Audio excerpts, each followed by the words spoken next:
bifurije gukomeza kugira ibihe byiza cyane. Reka twongere twinjiye mu makuru agezweho, amakuru agaruka ku bikomeje kubera ndetse no kugaragara mu burasirazuba bwa Repubulika Demokarasi ya Kongo, twibanda ku makuru agendanye n'umutekano, politike, diplomasi ndetse n'ibindi bigiye bitandukanye.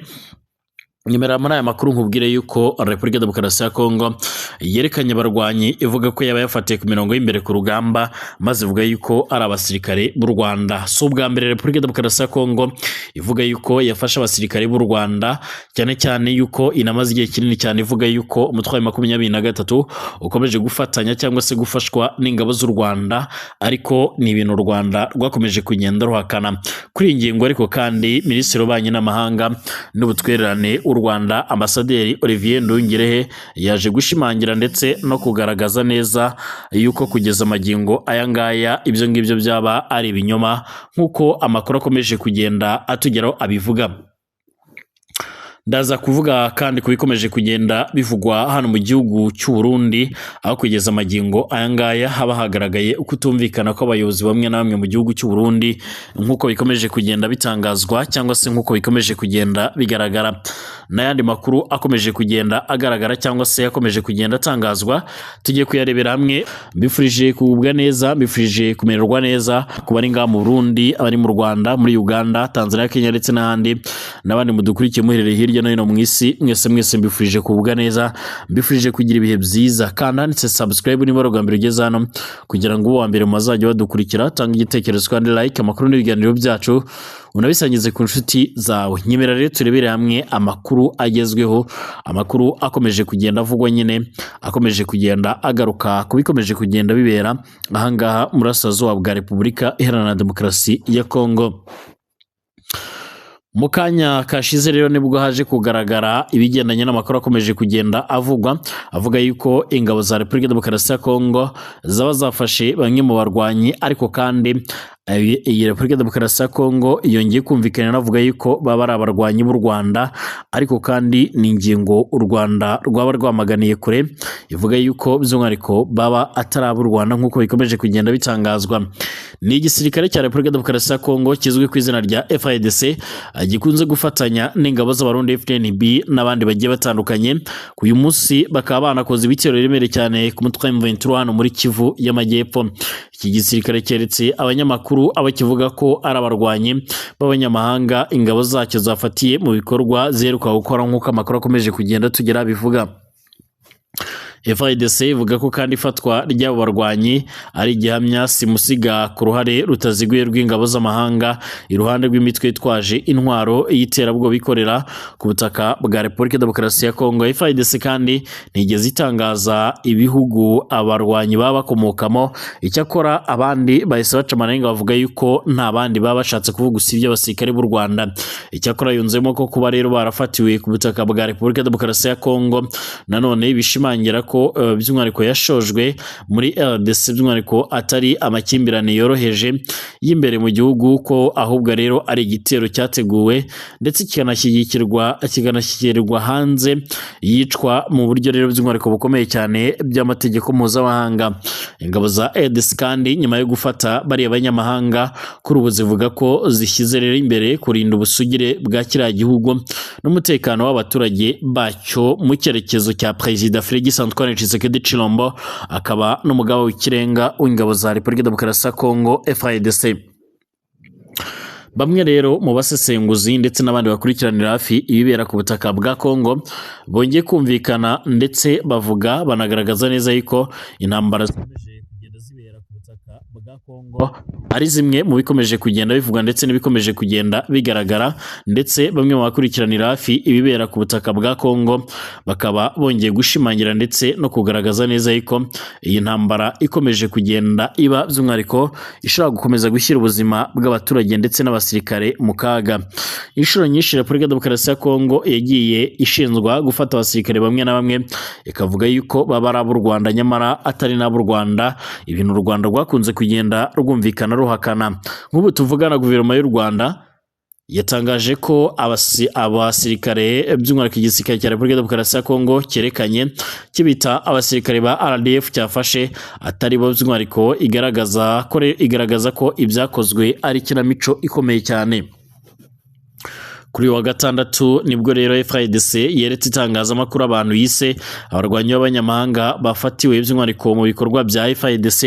Mu rero yerekanye ivuga ko rero barimwo abasirikare 7 b'u Rwanda, barimwo ipeti rya majoro ndetse n'irya kapiteni ndetse n'abasivile bo mu bihugu byo mu karere nk'uko amakuru tugera bivuga. FARDC kandi ivuga ko ifatwa ry'abo barwanyi ari igihamya simusiga ku ruhare rutaziguye nyene rw'ingabo z'amahanga iruhande rw'imitwe itwaje intwaro y'iterabwoba bikorera ku butaka bwa Repubulika Demokarasi ya Kongo.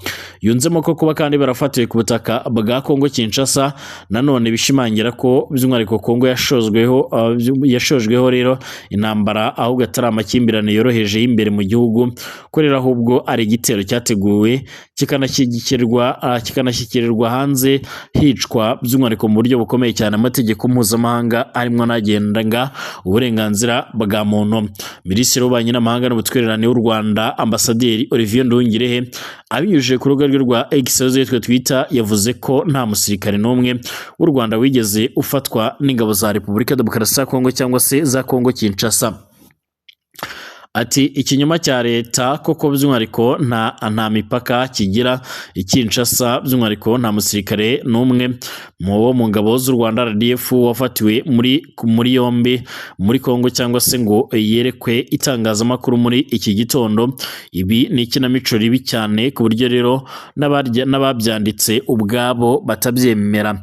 Minisitiri Olivier Nduhungirehe kandi by'umwihariko yanasobanuye ko umwe mu biswe abasirikare ba RDF itangazamakuru kuri uyu wa gatandatu ari uw'Kinshasa yise Ndayambaje Abuba, by'umwihariko kuva ku itariki ya 16 Gashyantare 2024 wari umuvugizi wa FARDC muri Kivu y'Amajyaruguru Lieutenant Colonel Njike Kayiko Jerome yerekanye by'umwihariko amugaragaza nk'umusirikare wa RDF ukomoka ahantu hitwa za Kayonza.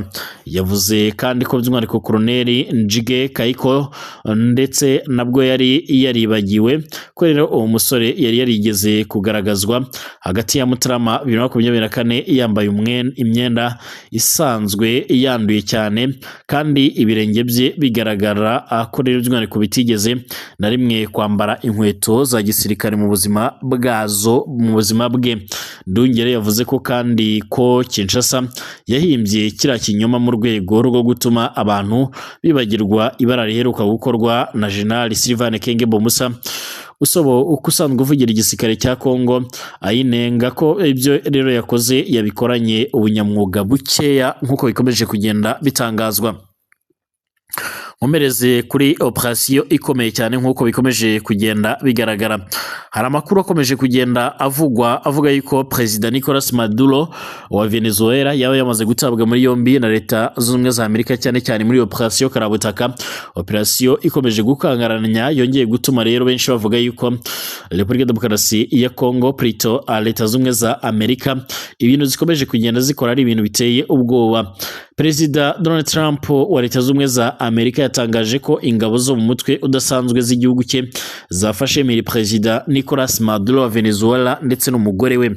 Trump yemeje ayo makuru rero by'umwihariko mu butumwa yanyujije ku mbuga nkoranyambaga ze. Yavuze ko Maduro yafashwe nyuma y'ibitero ingabo za Amerika zagabye muri Venezuela mu masaha yatambutse. Guhera mu gitondo nibwo ahatangiye kugenda hacicikana amakuru avuga yuko ingabo zidasanzwe za Amerika zatangiye kohereza umuriro w'ibisasu by'umwihariko mu gihugu cya Venezuela nyuma y'umwuka mubi wari umaze iminsi ugaragara.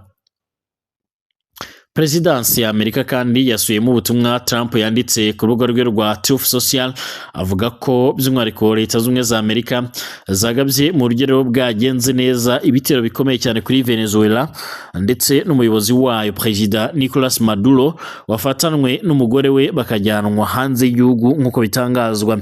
Amerika yanavuze ko amakuru yarambuye kuri iyo operasiyo araza kugenda atangazwa mu masaha ari imbere. Hagati ariko kandi umunyamabanga wa Leta Zunze Ubumwe za Amerika ushinzwe ububanyi n'amahanga Bwana Michael Rubio we yatangaje ko Maduro azaburanishirizwa muri Leta Zunze Ubumwe za Amerika. Kugeza ubu ngubu rero Venezuela ntizi aho perezida wayo n'umugore we Cilia baherereye, nk'uko rero byatangajwe na visi perezida wayo, nk'uko bikomeje kugenda bigaragara. Amakuru avuga ko kandi ibitero bya Amerika byibasiye ibikorwa remezo bitandukanye muri Venezuela, birimo n'ibya gisirikare mu bice bitandukanye mu duce twiganjemo umurwa mukuru nk'uko bigaragara Caracas. Ariko kandi mu kanya gashize nibwo Venezuela yamaze kugenda yamagana ayo makuru maze igira byinshi ivuga. Ibyo turaza kugaruka mu makuru yacu ari imbere mu kanya kari buze. Mbashimire mwese wakomeje kudukurikirana ndetse n'abakomeje kubana natwe, twongere gusubira mu kanya kari imbere.